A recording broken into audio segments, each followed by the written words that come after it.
For ear-related problems, or to come to a diagnosis for ear-related problems, we have so many different type of ear tests. So out of that, we are going to discuss one topic, that is impedance audiometry. So if you see the structure of the ear can be divided into three parts: the outer part, outer ear, middle ear, and the inner ear. So the result of that impedance audiometry, when you get in your hand, it's a small paper. That small paper, you can see a graph, and along with that, you have 4 different readings. So in this video, I'm going to show you, I'm going to teach you how to read that graph. So in that, you have graph, 5 or 6 types. I'll tell you all the 5-6 types. And the small reading, 4 important points, that also I'm going to teach you. So before that, it's better to know the normal to know the abnormal. So let me start with the ear volume. See, the external ear canal, this is the outer ear, the external ear. The capacity of the external ear in a child is 0.7 cubic centimeter. And in adult, it is 1.1 cubic millimeter. That is the normal capacity. And second point is the middle ear. It has got 3 small bones. And it maintains a particular pressure in the middle ear. And that is not a particular one fixed value, it's a range actually. So the normal range of middle ear pressure will be, in adults, is minus 50 to plus or minus 100, and in children it can be up to minus 150 to plus or minus 50. That's the normal range in middle ear pressure. Now coming to compliance. Compliance is nothing but the flow of energy. When you do a test, we give a particular energy. There should be a flow of energy from the outer ear to the middle ear. So that doesn't happen. So the normal compliance is going to be 0.8 to 2. It's a narrow range I'm talking about.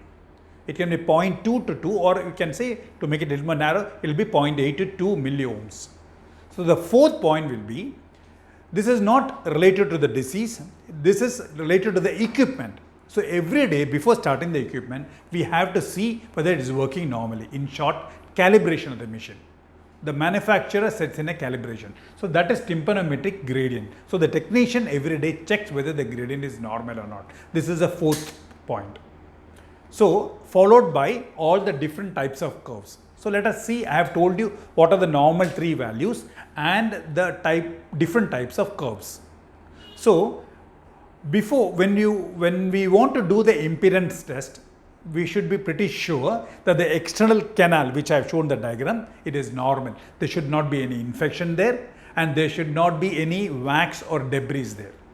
In case of infection, we'll wait for the infection to subside in the outer canal, because it will be severe pain when you do in that period. Or if the ear is occluded with the wax, we have to clear off the wax so that we can see the eardrum properly. Then we'll do the tympanometric test. So this test hardly takes 1 to 2 minutes, and we just introduce a small probe. So if you see this, I'm going to focus on the probe alone. This is how it is.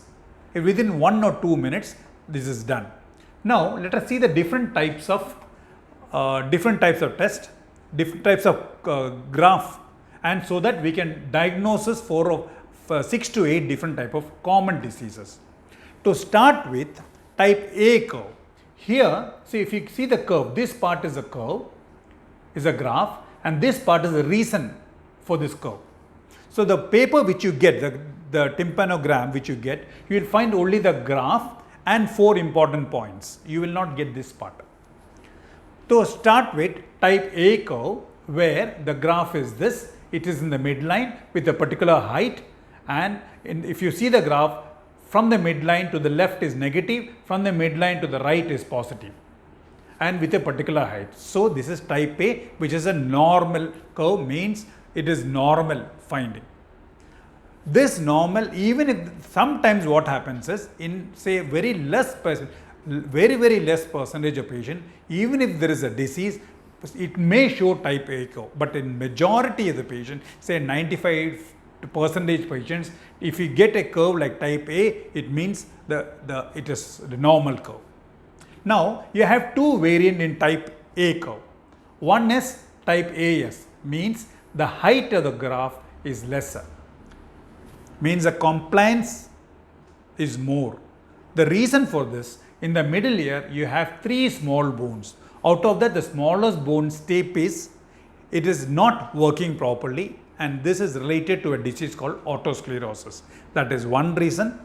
And another reason is this type of curve can be seen after ear surgery. That is when there is a hole in the tympanic in the eardrum and it is replaced with a graft.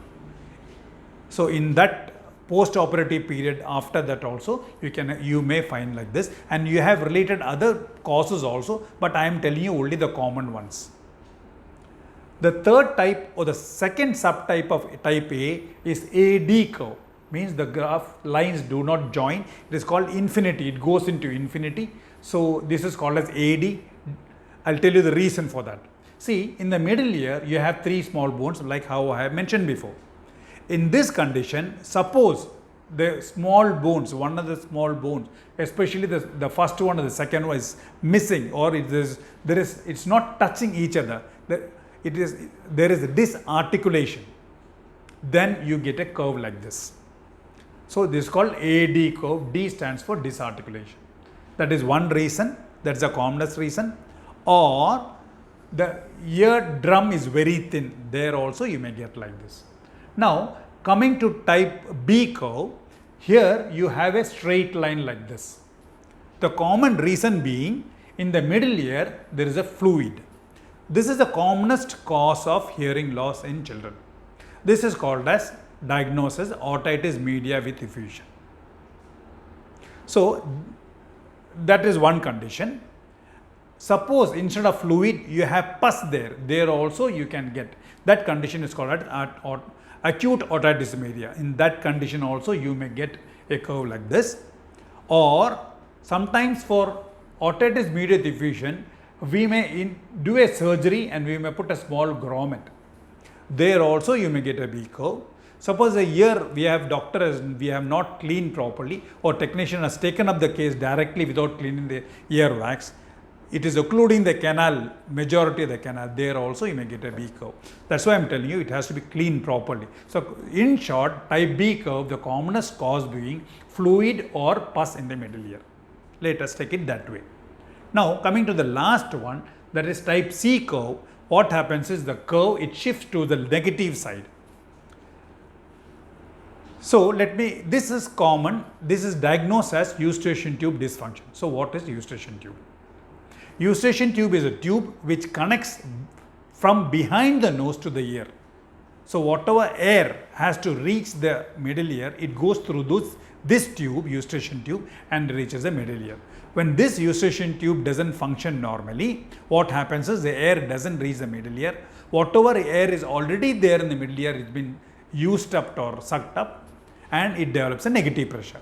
So when you have a negative pressure, it shows by shifting the curve to the left side. That is one point. Second point is, see, when you have a B curve, the aim of the doctor is to make this B curve A curve. That is to treat the child and make that B curve as A curve. So when the medical treatment is going on, this B curve will not jump to type A curve. First it will become type C, then it will become type A. That is the point which I want to convey to you. So when you get a graph in your hand, you have one of the graphs and you have 4 points. The first point being volume. If there is a eardrum perforation like here, instead of reading the whole volume here, the machine will calculate the volume inside also. So what happens, the volume instead of 0.7, it will jump to more than 1.5. In adult, it will jump to more than 2. That means there is a perforation here. So ear volume, you have to check the ear volume. You have to check the middle ear pressure. We have to check the acoustic admittance, which I have told you. That is high, that is low in, that is high in otosclerosis and tympanic gradient. These are the 4 points. Along with that, you have to read which is the type of graph which is shown in the graph, which is shown in the tympanogram. That is how we read the tympanogram. Thank you so much.